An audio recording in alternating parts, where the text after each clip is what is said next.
সুকুমার রায়ের গল্প জানোয়ারওয়ালা পর্ব ২।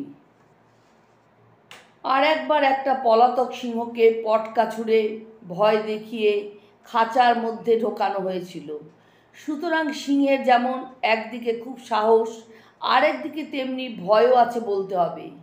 বোস্টক সাহেব বলেন, যেমন মানুষের নানা রকমের মেজাজ থাকে, কেউ ঠান্ডা, কেউ চটা, কেউ হাওয়া গোছের, কেউ চটপটে, এইসব জানোয়ারদেরও তেমনি। এক একটা সিংহের চালচলন বুদ্ধিশুদ্ধি এক এক রকমের। কোনোটা পোষ মানে একেবারে কুকুরের মতো, কোনোটা হয়তো কোনো কালেই ঠিক মতো পোষ মানে না, তাকে সর্বদা চোখে চোখে রাখতে হয়। সিংহ পশুরাজ, তাই তার কথাই বেশি করে বললাম। কিন্তু জানোয়ারের মধ্যে হাতির সম্মানও বড় কম নয়, বিশেষত বিলাতে ও আমেরিকায় যেখানে হাতি সর্বদা দেখা যায় না, সেখানে হাতিকে লোকে খুবই খাতির করে। বোস্টক সাহেবের কতগুলো হাতি আছে, তাদের তোয়াজ করবার জন্য অনেকগুলি চাকর সর্বদা লেগে আছে।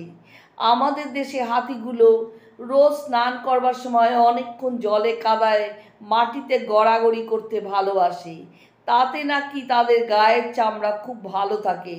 কিন্তু ঠান্ডা দেশে সবসময় সেরকম স্নানের সুবিধা না থাকায় তাদের চামড়া শুকিয়ে কড়া হয়ে ফেটে যায়। সেই জন্য মাঝে মাঝে তাদের রীতিমতো ভালো রকম স্নানের বন্দোবস্ত করে দিতে হয়।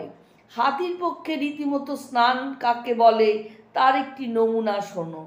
প্রথমত কোনো পুকুর বা বড় চৌবাচ্চার জলে হাতিটাকে নামিয়ে দেওয়া হয়। সেখানে কয়েক ঘন্টা থাকলে পর তাকে ডাঙায় এনে কড়া বুরুশ দিয়ে তার গায়ে কয়েক ঘন্টা খুব করে সাবান ঘষে তাকে আবার জলে নামানো হয়।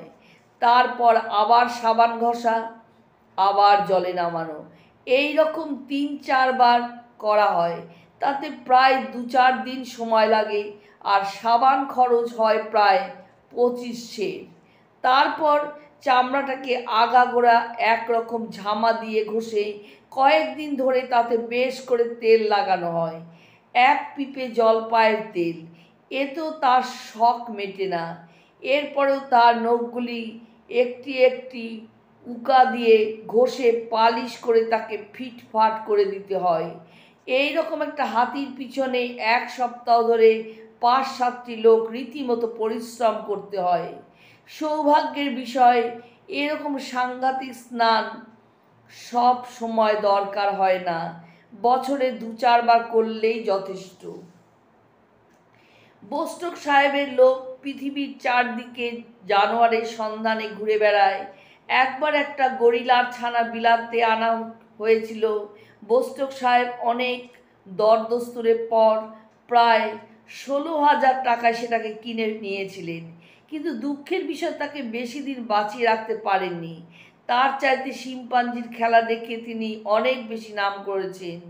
তারই পোষা শিম্পাঞ্জি কনসাল বিলাতের বড় বড় থিয়েটারে তামাশা দেখিয়ে লোককে তাক লাগিয়ে দিয়েছিল। কনসালকে বোস্টকের লোকেরা ঠিক মানুষের মতো খাতির করত। তার নিজের চাকর, নিজের থাকবার ঘর, টেবিল চেয়ার, কাপড় চোপড়, আসবাবপত্র সব ছিল। তাকে যখন তামাশা দেখবার জন্য বড় শহরে নেওয়া হতো, তখন তার জন্য রীতিমতো হোটেলের ঘর ভাড়া করা হতো, আলাদা শোবার ঘর, বসবার ঘর, স্নানের ঘর ইত্যাদি। তার আদব কায়দা খুব দুরন্ত। তার বাড়িতে যদি তার সঙ্গে দেখা করতে যাও, সে রীতিমতো চেয়ার থেকে উঠে তোমার সঙ্গে হ্যান্ডশেক করবে, তোমাকে টুপি রাখবার জায়গা দেখিয়ে দেবে, তারপর হয়তো পেয়ালা এনে তোমার জন্য গম্ভীরভাবে চা ঢালতে বসবে। প্রথম যে শিম্পাঞ্জিকে বোস্টক সাহেব এইসব শিখিয়েছিলেন, তারই নাম ছিল কনসাল। সে অনেক দিন হলো মারা গিয়েছে, কিন্তু তার জায়গায় অন্য শিম্পাঞ্জিকে শিখিয়ে নেওয়া হয়েছে, তার নাম দেওয়া হয়েছে কনসাল।